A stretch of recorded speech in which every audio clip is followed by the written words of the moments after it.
Are you alone or lonely? There's a subtle difference in these words, but an ocean of difference in the meaning.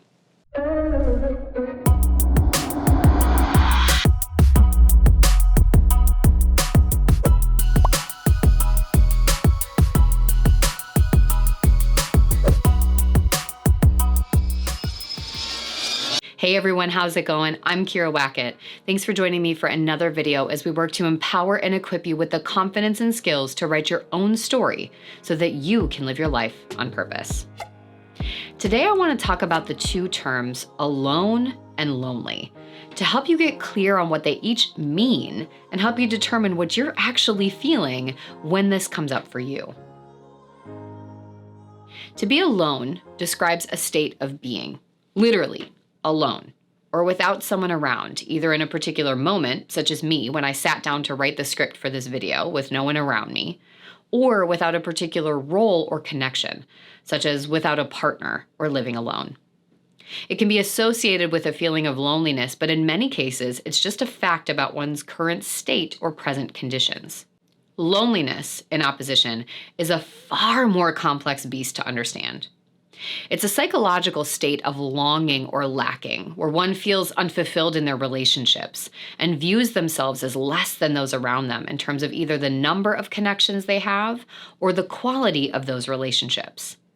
It has to do with type and depth of connection and a state of security within that. Loneliness is an experience independent of how many people you have in your life or your physical proximity to others.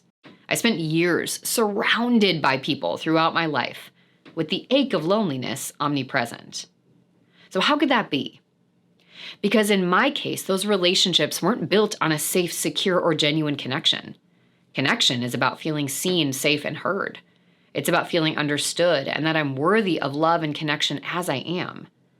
But the problem is that when we find ourselves feeling that sense of want or longing, the story we tell ourselves is that somehow we are not deserving of it or have done something to screw up our chances of it.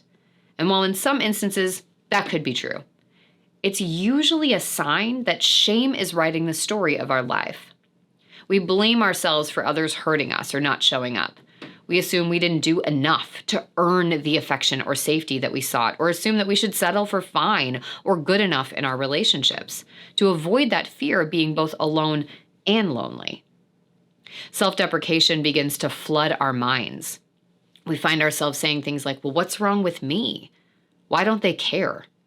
Don't I matter? What am I doing wrong? And all this does is keep us stuck in an endless cycle of self-hatred, shame, and avoidance.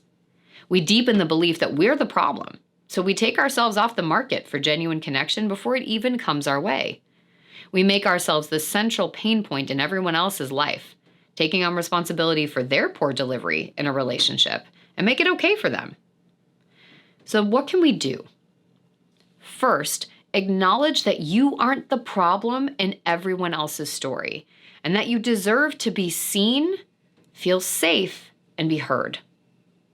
Second, get curious about the role shame's been playing in your life and get clear on what we're truly experiencing and feeling. Remember, to be alone doesn't have to leave us feeling lonely.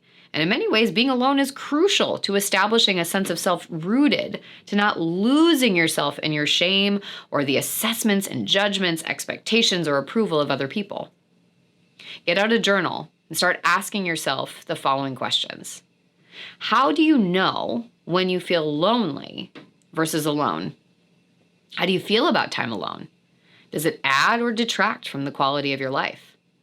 Where do you feel the deepest sense of longing? Why? And what role has your shame played in this narrative? Are you isolating, avoiding, self-sabotaging as a result of shame-based beliefs? How would you know what strong, solid, secure connection feels like? What do you need to truly experience it? And how do you make space to start working towards it with yourself? As this is truly the most meaningful of any connection that we have, that with ourselves. Now, the idea is that a lot's going to start coming up for you as you do this reflection work, and it's going to give you some insight into where you might want to go next. Feel free to share with us in the comments what's coming up for you and make your asks known if you need some more insight, reflection, or ideas. And when you find yourself being ready to go deeper, click the link in the show notes to learn more about my program, That Life AR, and set up a free consult so we can talk about what the program is and how this idea of feeling connected and rooted to the self is ultimately at the core of what I do with people in this community. While you're in the show notes, be sure to check out the link to get yourself on my AR Insider list. If you want me in your inbox every single week delivering information like this via writing, videos, all sorts of support to keep you on this path of doing this work and self-reflection. And of course, knowledge is power, so be sure to like and share this video with someone else you think could benefit from hearing it. And if this felt helpful to you and you want to stay on the know on all the other YouTube videos that I post, then go ahead and click that subscribe button. Thank you for being here with me today. Remember, you have the power to write your own story. So come on, let's go get that pen back.